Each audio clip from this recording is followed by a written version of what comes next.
Bismillahirrahmanirrahim. Alhamdulillahilladzi hadana lihadza wa ma kunna linahtadiya laula an hadanallah. Asyhadu an la ilaha illallah wahdahu la syarikalah wa asyhadu anna Muhammadan abduhu wa rasuluhu la nabiyya wa la rasula ba'dah.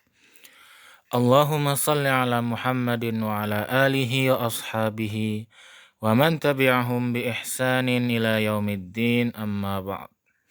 Bismillahirrahmanirrahim. Assalamualaikum warahmatullahi wabarakatuh.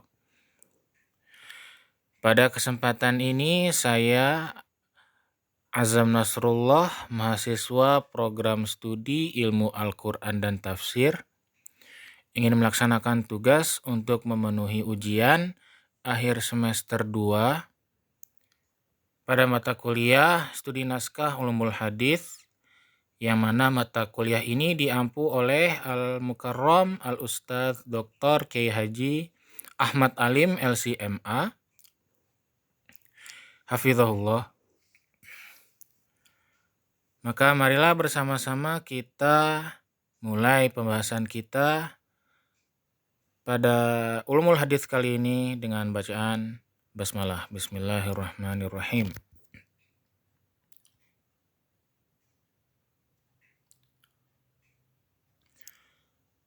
Adapun pokok pembahasan kita pada kali ini yaitu ada hadis dhaif sebab cacat integritas dan lemah kognitif, hadis munkar, mu'allal dan maudhu, kemudian hukum ringkas hadis dan meriwayatkannya dengan maknanya, lalu konsep sahabat, definisi dan tabaqat, lalu ada hadis musnad, hadis musalsal dan contohnya, hadis musalsal bil awaliyah, gharibul hadis, dan yang terakhir yaitu ada perawi hadis.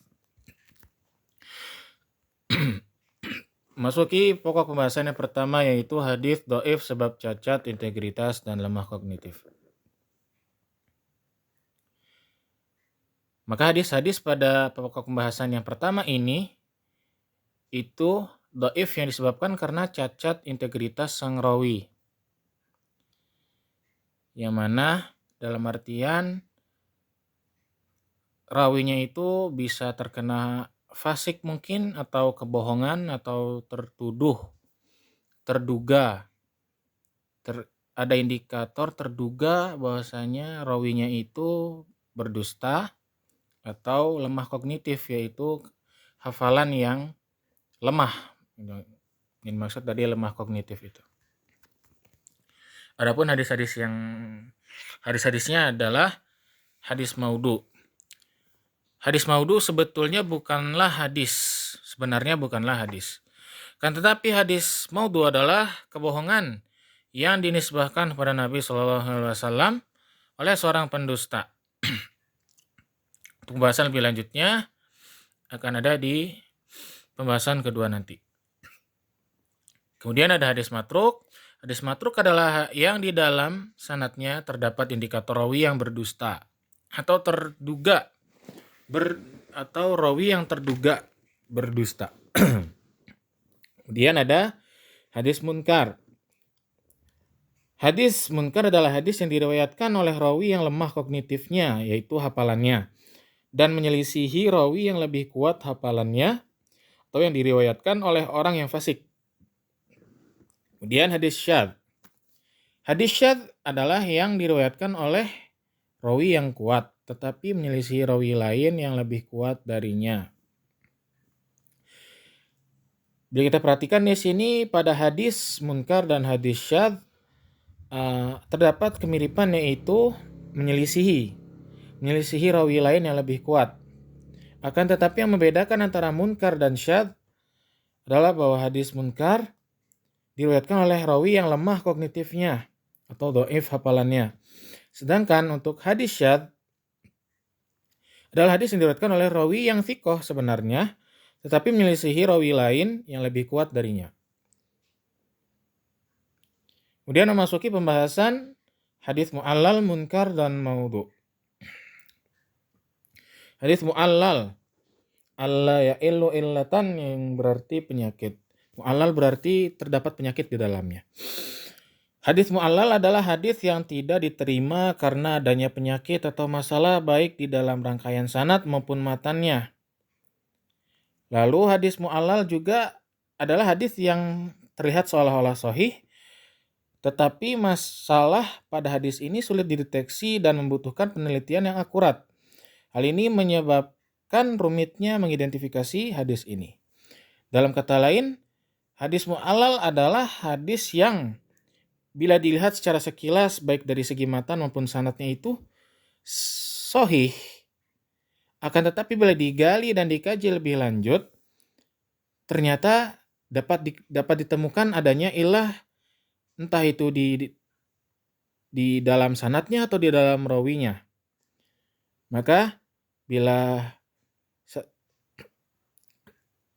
dan kemudian untuk mengetahui hadis mu'allal ini itu membutuhkan penelitian yang akurat, bukan hanya sekedar mengira-ngira, menerawang, atau bahkan mungkin hanya sekedar meneliti hanya yang penelitian yang ala kadarnya saja. Akan tapi membutuhkan penelitian yang akurat, sehingga dengan itu dapat diketahui hadis ini adalah mu'allal ataupun bukan. Kemudian hadis munkar. Hadis munkar adalah hadis yang diriwayatkan oleh rawi yang dhaif, sebab fasik, atau yang sering lalai dan lemah hafalannya dan menyelisihi rawi yang lebih kuat darinya. Kemudian hadis munkar juga merupakan hadis gharib yang diriwayatkan oleh rawi yang dhaif. Maka apabila terdapat hadis gharib yang diriwayatkan oleh rawi yang dhaif, maka kedudukannya turun menjadi hadis munkar. Tetapi bila ada hadis gharib yang diriwayatkan oleh rawi yang thiqah, maka tetap statusnya adalah hadis gharib. Kemudian terdapat implikasi yang ditimbulkan dari hadis munkar ini dan dari belajar ilmu dari orang yang fasik, yaitu akan membawa masalah di kemudian hari, baik di lingkungan kampusnya atau di masyarakat.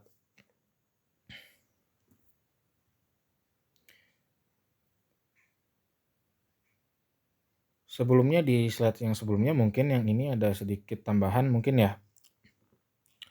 Itu sebab dhaifnya hadis itu yang pertama adanya dusta, lalu terduga berdusta atau mabil kadzib, kemudian lemah hafalannya,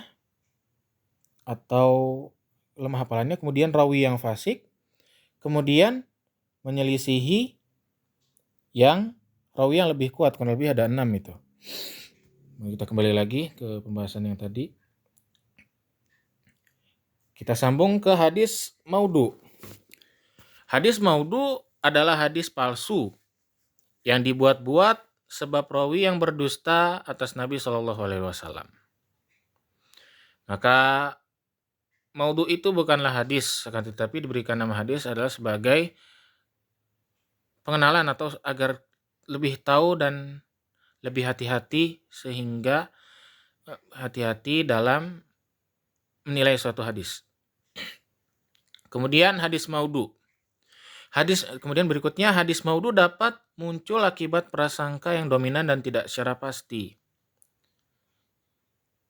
Kemudian hadis maudhu juga dapat muncul sebab menjilat penguasa dan kepentingan tertentu yang dilandaskan hawa nafsu.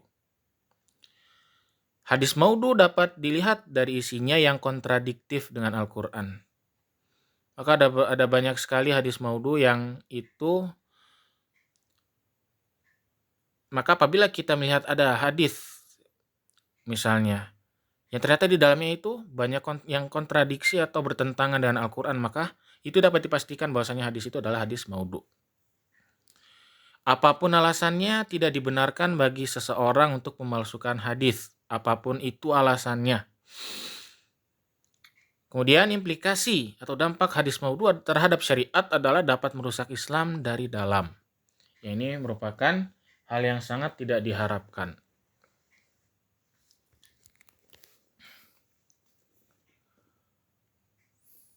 Maka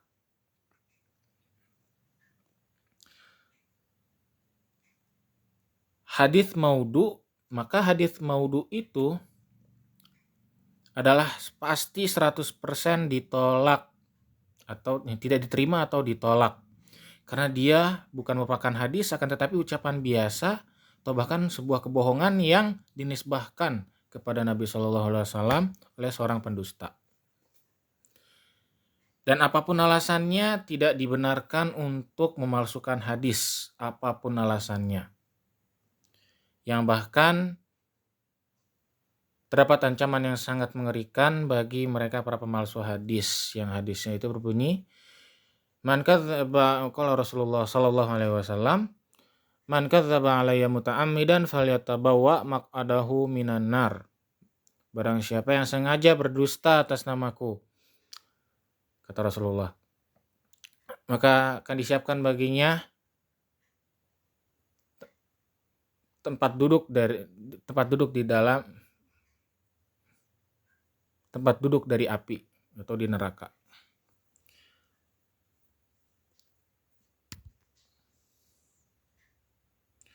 Maka dari sini pentinglah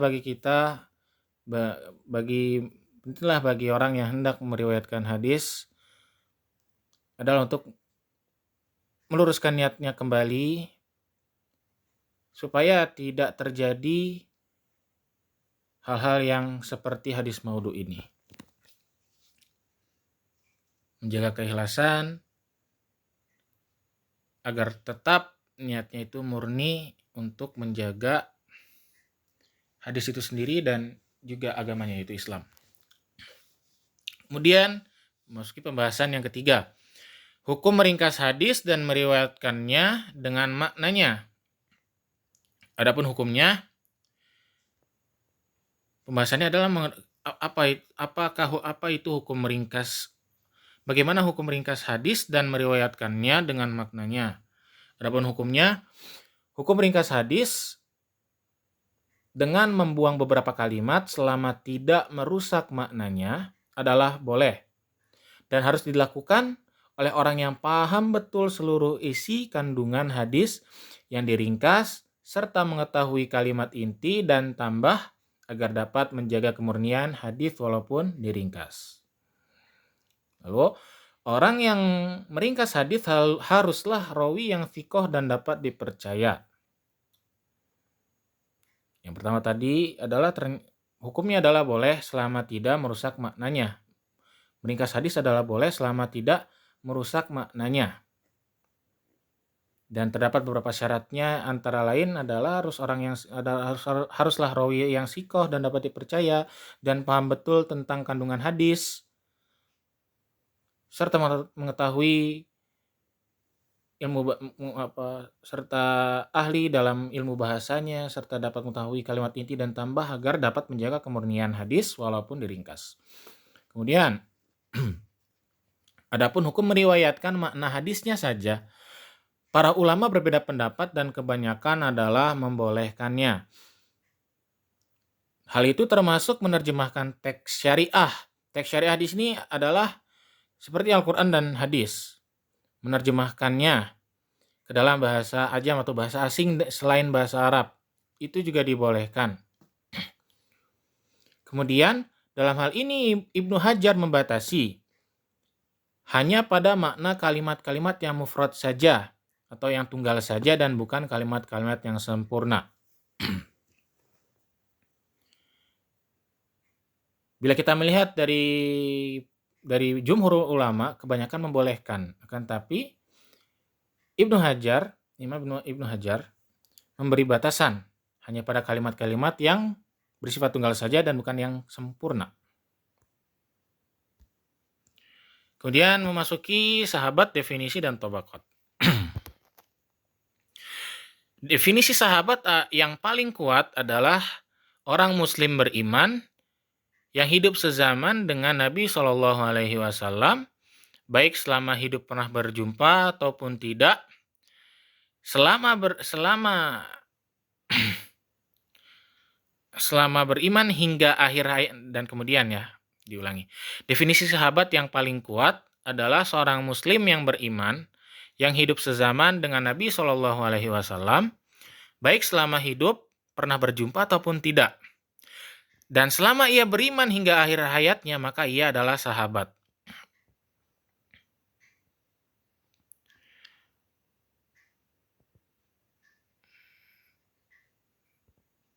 Mengapa definisi ini yang paling kuat? Karena adalah yang mengutamakan yaitu orang muslim yang hidup siapapun dia di zaman Nabi. Kemudian dia itu beriman hingga akhir hayatnya. Oleh karena itulah ia disebut sahabat. Ada beberapa pendapat para ulama yang membatasi tentang definisi sahabat ini.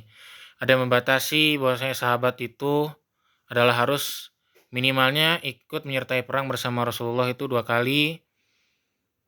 Kemudian atau ada yang membatasi sahabat itu adalah hanya yang pernah bersahabat saja dengan Nabi Shallallahu alaihi wasallam. Akan tetapi pendapat yang lebih kuat atau definisi yang paling kuat adalah yang tertera di sini, yaitu definisi sahabat yang paling kuat adalah orang muslim beriman yang hidup sezaman dengan Nabi Shallallahu alaihi wasallam, baik selama hidup, pernah berjumpa ataupun tidak, selama ia beriman hingga akhir hayatnya, maka ia adalah sahabat. Kemudian adapun di luar definisi ini adalah orang munafik dan kafir. Adapun orang munafik karena mereka hanya menampakkan diri mereka seolah-olah beriman padahal tidak di dalam hatinya. Poin berikutnya, mereka para sahabat semuanya adalah orang-orang yang adil. Secara keseluruhan, secara umumnya mereka adalah orang-orang yang adil. Akan tetapi, sahabat juga memiliki yang namanya kedudukan atau tobakotnya. Kedudukan tertentunya. Yaitu ada yang generasi yang pertama yang masuk Islam, ada muhajirin dan ansor. Yang kita sebutkan di sini yaitu yang ada as-sabiqun al-awwalun, yaitu generasi pertama yang masuk Islam. Kemudian ada kaum muhajirin dan ansor, kemudian sahabat yang menyertai seluruh ghazwah. Kemudian ada juga sahabat yang menyertai sebagian ghazwah, lalu ada sahabat dari fase Makkah sampai fase Madinah.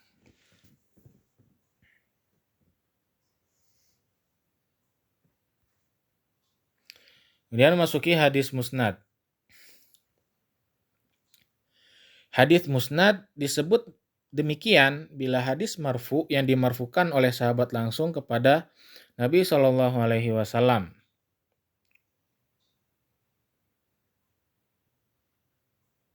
Dengan sanad yang bersambung. Kemudian musnid adalah orang yang meriwayatkan hadis dengan sanad. Dan musnid haruslah memiliki guru yang dia dapat langsung mendengar hadis tersebut dari gurunya atau diberikan ijazah oleh gurunya untuk meriwayatkan hadis. Itulah perbedaan antara musnad dan musnid. Kalau bila musnad adalah disebut memiliki demikian apabila hadis marfu yang dimarfukan oleh sahabat langsung kepada Nabi Shallallahu alaihi wasallam dengan sanad yang bersambung. Adapun musnid adalah orang yang meriwayatkan hadis dengan sanad, dan musnid haruslah memiliki guru yang dia dapat langsung mendengar hadis tersebut dari gurunya atau diberikan ijazah oleh gurunya untuk meriwayatkan hadis. Kemudian hadis musalsal dan contohnya.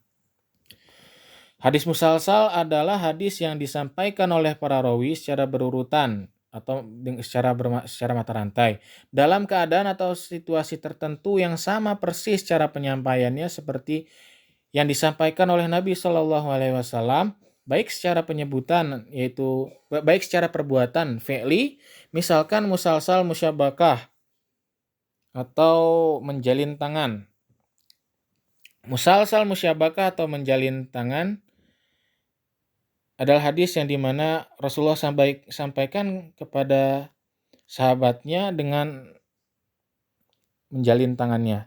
Dan kemudian cara penyampaiannya ini cara menggenggam tangannya ini itu diteruskan terus ke murid-muridnya setelah sahabat itu menerima hadis tersebut. Maka inilah yang dinamakan musalsal fi'li. Kemudian kemudian ada juga musalsal qauli atau musalsal secara perkataan. Misalkan hadis musalsal bil mahabbah yang diriwayatkan oleh Mu'adz bin Jabal. Kurang lebih hadisnya itu berbunyi seperti ini. Inilah kalau Rasulullah SAW kepada Ibnu Jabal. Inilah uhibbuka faqul Allahumma inni ala dzikrika wa syukrika husni ibadati. Kurang lebih seperti itu. Kemudian hadis musalsal terkadang menyebutkan ciri khas yang dikaitkan dengan daerah atau negara. Misalkan hadis yang sanadnya bersambung dari ulama-ulama Kufiyun atau Kufah, atau Misriyun, atau Filistiniyun, atau Misriyun atau Mesir, atau Filistiniyun Palestina, dan Urduniyun atau orang Yordania dan sebagainya. Kemudian hadis musalsal juga terkadang berkaitan dengan zaman tertentu. Misalkan hadis yang berkaitan dengan momentum hari raya. Hadis musalsal bil awaliyah. Hadis musalsal bil awaliyah adalah hadis pertama yang diperdengarkan oleh seorang guru kepada murid-muridnya. Demikianlah sehingga disebut awaliyah. Hadis ini juga disebut musalsal bir rahmah karena tujuan diperdengarkan pertama kali kepada para penuntut ilmu adalah agar mereka memiliki sifat penyayang. Adapun hadisnya berbunyi seperti berikut. Al-hadis, qala Rasulullah sallallahu alaihi wasallam, ar-rahimuna yarhamuhumur rahman. Irhamu man fil ardi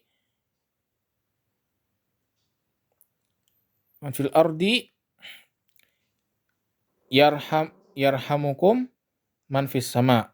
Di sini ada sedikit kesalahan ketik di yang mana huruf do dan ya-nya tersambung, harusnya terpisah di sini. Yang mana berarti Rasulullah SAW bersabda, orang-orang yang penyayang akan disayang oleh yang maha pengasih. Maka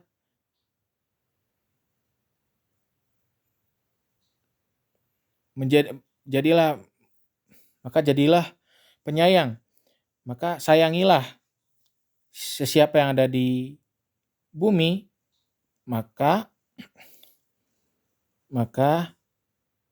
sesiapa yang di langit juga akan menyayangi kalian. Kalau lebih arti hadisnya seperti itu. Kemudian gharibul hadis. Gharibul hadis adalah berbeda dengan hadis gharib, yang mana pembahasannya ditekankan pada sanad. Yang mana hadis gharib itu pembahasannya ditekankan pada sanad. Sedangkan gharibul hadis ditekankan pembahasannya pada matannya. Kemudian gharibul hadis adalah jika pada satu matan atau teks hadis terdapat makna yang samar bagi pembaca yang membutuhkan penjelasan kata-kata yang asing dan janggal. Maka gharib al-hadis pembahasannya adalah membahas matan yang di dalamnya terdapat kata asing, janggal, kata yang serupa maknanya dengan yang lain, dan adanya majaz kemudian memberikan penjelasan terhadap kata tersebut. Kemudian ada perawi hadis. Adab bagi seorang rawi hadis yang sangat perlu dijaga. Karena adab adalah asasnya sebelum menuntut ilmu, sebelum mencari ilmu. Kemudian Imam Malik radhiyallahu anhu berwasiat, yaitu jadikanlah ilmumu itu seperti garam dan adabmu seperti tepung. Yang mana perbaikilah adab kita sebelum menuntut ilmu. Apabila kita membuat adonan roti mungkin, manakah yang akan kita perbanyak? Garam ataukah rotinya? Garam ataukah tepungnya? Maka yang kita perbanyak adalah tepungnya. Maka begitu juga kita perbanyak dulu, kita kuasai dulu, kita perbaiki dulu adab kita sebelum menuntut ilmu. Karena bila ilmu tanpa adab bisa diibaratkan seperti apabila tepung itu tanpa garam, maka garam itu akan mendatangkan mudarat saja karena berlebihan. Tidak ada yang dicampur atau yang dapat mengurangi efek negatif dari garam tersebut. Maka bila kita amati manakah yang jauh lebih berbahaya, hewan-hewan di hutan ataukah orang yang menguasai seluk-beluk hutan? Bila kita amati jika ada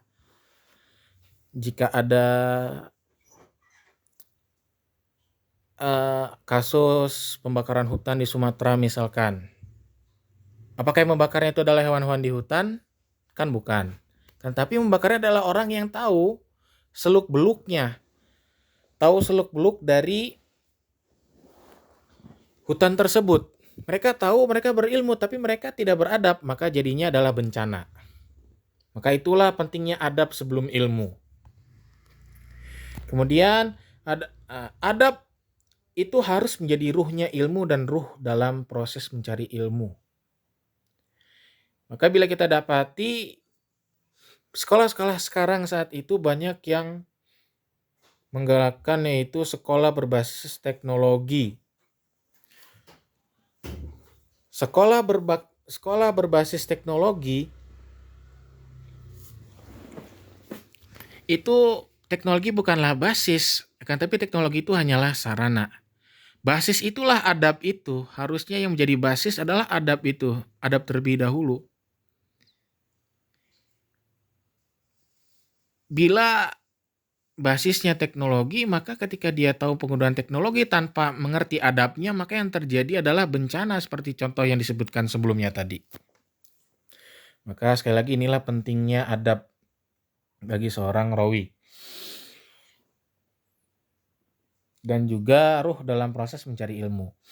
Kemudian yang perlu ditata sebelum mencari ilmu adalah yaitu niat yang pertama. Kita meluruskan niat kita, lalu kita ikhlas, membersihkan hati dari kepentingan dunia, lalu akhlak. Kita harus tata terlebih dahulu dalam diri kita itu. Niat kita ketika hendak menuntut ilmu, mencari ilmu itu apa? Apakah mencari ilmu itu hanya sekedar mendapatkan gelar atau hanya sekedar mencari pekerjaan?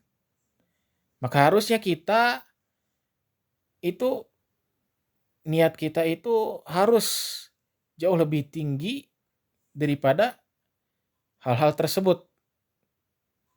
Yaitu apa? Niat kita adalah ikhlas untuk mencari ridhonya Allah. Kemudian ikhlas.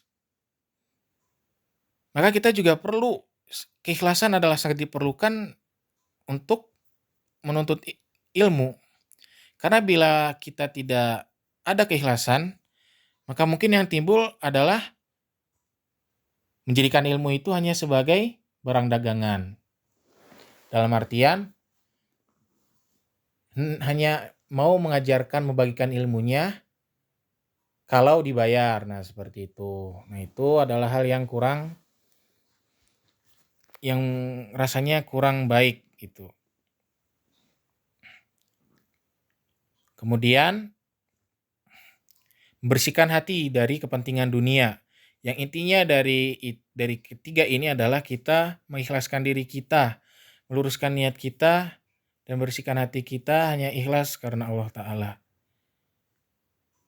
Karena apapun yang diniatkan karena Allah itu akan menjadi abadi. Kemudian juga akhlak pun juga harus diperbaiki. Sebagaimana tujuan Nabi SAW diutus adalah sebagaimana yang tertera di hadis, qala Rasulullah SAW, innama bu'ithtu liutamima makarimal akhlak. Maka akhlak juga hati yang bersih, ikhlas dan niat yang tulus karena Allah terutama adalah pondasi penting untuk mencari ilmu, khususnya para rawi hadis. Kemudian hendaklah para rawi hadis itu sempurna adabnya, tawadu atau rendah hati, kemudian menjaga syiar Islam, kemudian memuliakan gurunya, lalu betul-betul memerhatikan tulisannya, yaitu betul-betul memperhatikan tatkala seorang rawi itu mendapatkan dari gurunya itu langsung hadis, maka dia tulis sampai bahkan harokatnya itu betul-betul teliti. Agar apa? Agar murni hadis yang didengarnya itu dan tidak ada dan meminimalisir kesalahan daripada periwayatan hadis tersebut. Baiklah, telah sampailah kita di ujung pembahasan kita kali ini. Saya Azam Nasrullah, atas segala kekurangannya mohon maaf, dan juga atas segala kesalahan selama presentasi kali ini juga mohon maaf. Mudah-mudahan bermanfaat apa-apa yang kebaikan yang bisa diambil dari pembahasan kali ini itu semua dari Allah, dan apabila ada kesalahan itu semua kesalahan saya dan mohon maaf. Terima kasih banyak atas perhatiannya. Syukran alal mulahadzah. Semoga bermanfaat. Wallahu a'lam bishawab. Wassalamualaikum warahmatullahi wabarakatuh.